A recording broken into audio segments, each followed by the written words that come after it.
Imagine a country where the bombs that fell from the sky outnumbered the entire population and where death and destruction were part of normal life for 9 years. Well, this is Laos, the most bombed country in the world, and a story that you've probably never heard of. We will not be provoked. I want to make it clear to the American people and to all the world that all we want in Laos is peace, not war. The United States dropped more than 2 million tons of bombs here in Laos. It made Laos per person the most heavily bombed country in history. Men, women, even children, some of them as young as 10. After 11 years of war, all Hmong men of fighting age were dead.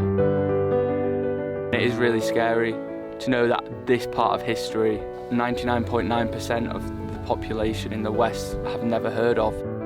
What happened here is something that I don't think many people can comprehend, and I think it's one that really does need to be heard.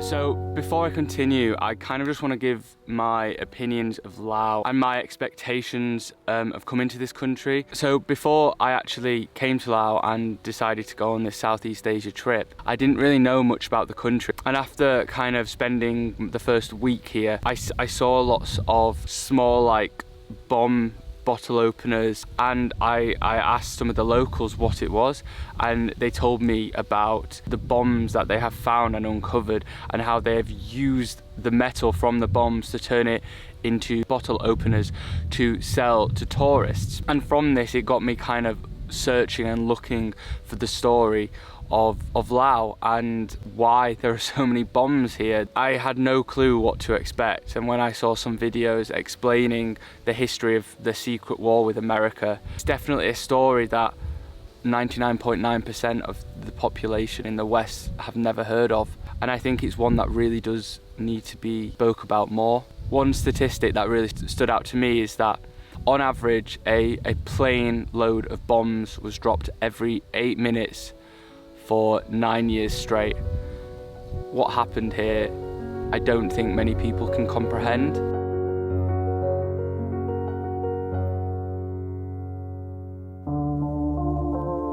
So today I am at the Plain of Jarts Site 1. So this is a 2,000-year-old archaeological site, and it's known for these huge jars just in the middle of this field.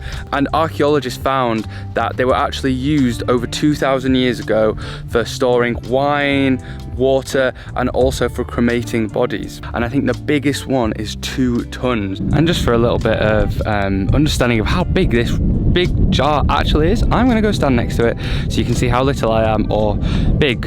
I mean, I'm not that big, but I'm bigger than some people. But yeah, I'm gonna stand next to it and then you can see the size of me. I'm like 6 foot. Well, 5'11" and 3/4. Shh, don't tell anyone.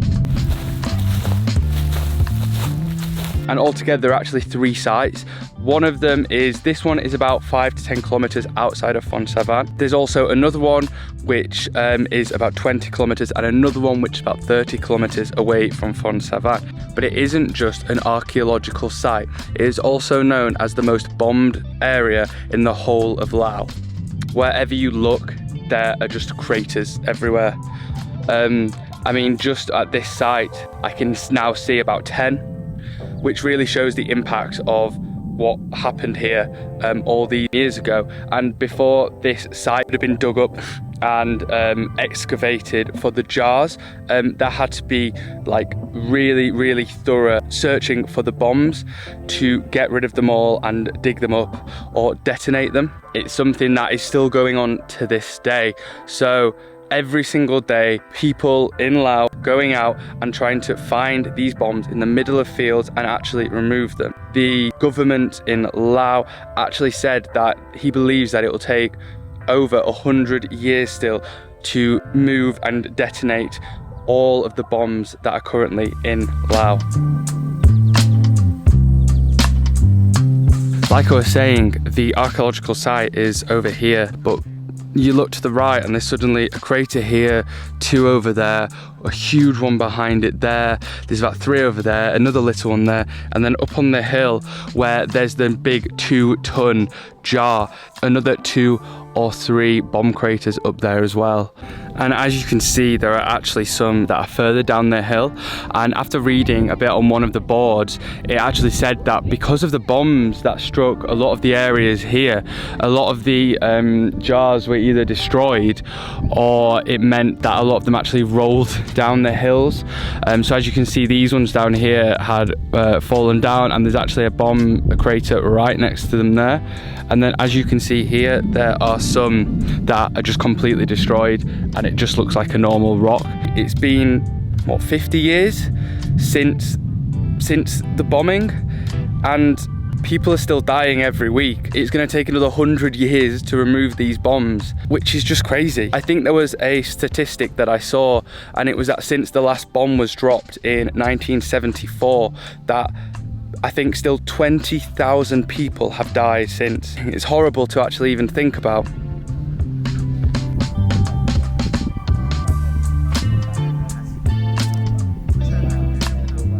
Hi guys, hope you're enjoying the video so far. If you are, make sure to subscribe and hit that like button. Let's push this video up the algorithm so more people can understand and learn about the history of the secret war in Laos. And now I'm going to take you to a cave which is at the Plain of Jars Site 1, which is where a lot of troops, local troops and soldiers would hide. I was talking to one of the locals, and he said that it was used as a hospital as well. So we're going to go check that out, and then probably head to another one of the sites. So I don't know if you guys can see, but because it's quite dark, but here it is. So after reading a bit more information about it, years ago when the jars over there were actually being used, they thought that the cave could have been used as a big crematorium, as there are 2 holes in the ceiling, so it could have worked as a chimney. There were also bones and other human remains found in here.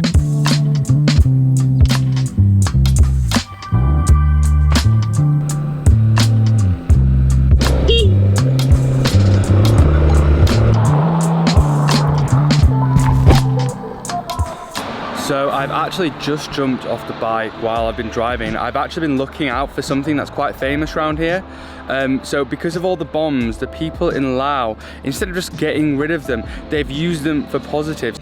So over here in a place that used to be, or looks like it used to be, an old petrol station, you can see over there, let me just zoom in, over there you've got like a little shack, and actually what is holding up some of the shed or shack is actually bombshells, huge bombshells. From the looks of it, they look about as tall as me, and as I can see, there's 1, 2, 3, 4, 5, 6, 7, 8, 9, 10, 11, 12. There's about 12. I'm sure there are so many more around here in this area that are helping houses stand sturdy, and helping places and helping the people of Laos build some of their infrastructure. Hello.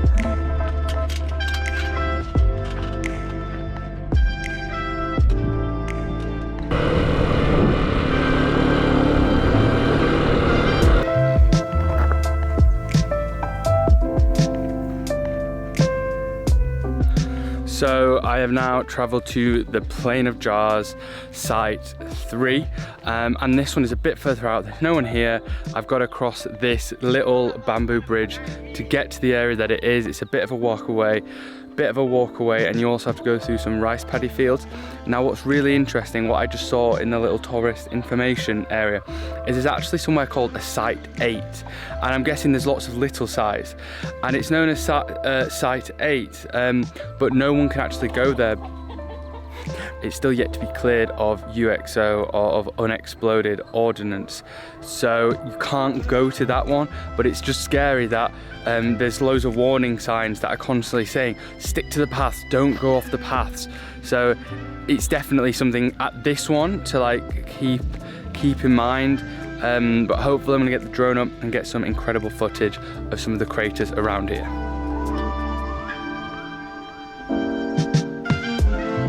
So as you can see here, there's a small path that you have to follow among the rice paddy fields. Now I'm sure the fields are actually okay, but as you can see there is a line with then lots of just shrub, and I'm guessing that a lot of those areas will be land that hasn't been cleared for unexploded ordnance.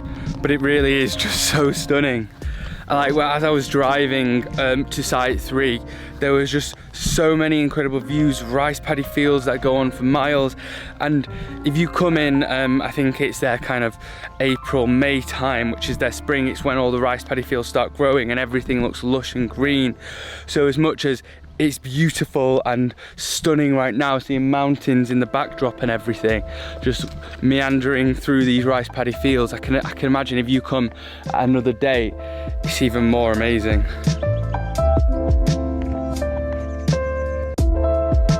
And then along the route, there are small little posts on the floor, and that say MAG, which is one of the local businesses, charities that are currently scouring Laos and the land, especially near Phonsavan, and checking for unexploded ordnance. And some of the things they go through takes time, and then they have to detonate it or remove it. So it's not an easy thing to do. And when the Prime Minister or the government say it's going to take over 100 years, it's 150 years to clear the bombs that America dropped on this country, which really is so sad. Anyway, I can just see now, just over here, some of the other plain of jars.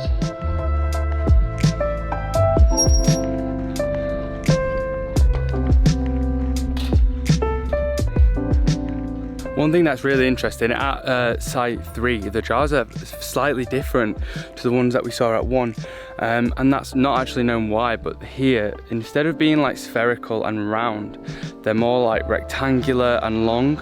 So here's one, for example.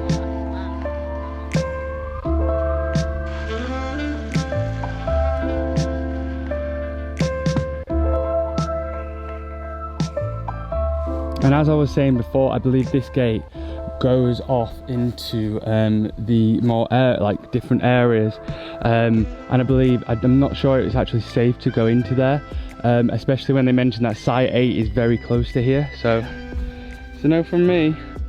Hey guys, so I didn't get a chance to film everything that I wanted to while in Phonsavan due to some pretty big changes happening in my life at the time, and that's another reason why I haven't posted in a few months.